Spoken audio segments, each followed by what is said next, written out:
இன்றைய வசனம்: தேவனுடைய வழி உத்தமமானது, கர்த்தருடைய வசனம் புடமிடப்பட்டது. தம்மை நம்புகிற அனைவருக்கும் அவர் கேடகமாயிருக்கிறார். சங்கீதங்களின் புஸ்தகம் 18ஆம் அதிகாரம் 30ஆம் வசனம். ஆமென். ஸ்தோத்திரம். ஆம் பிரியமானவர்களே, பிதாவாகிய தேவனுடைய வழி உத்தமமான வழியாய் இருக்கிறது.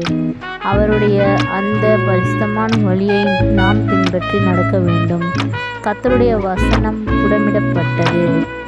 ஆம், நம்மை அவர் எப்படி புடமிடுகிறாரோ அதுபோல் அவருடைய வசனமும் இருக்கிறது.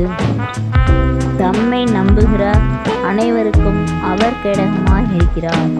ஆம் பிரியமானவர்களே, அவரை நம்பி நாம் அவரை பின்பற்றும் போது அவர் நமக்கு எல்லா காரியங்களையும் நிறைவேற்ற வல்லவராய் இருக்கிறார். நம்மை சுற்றி அரவணைத்து காத்து கொண்டு நமக்கு கேடகமாக இருக்கிறார் அவர்.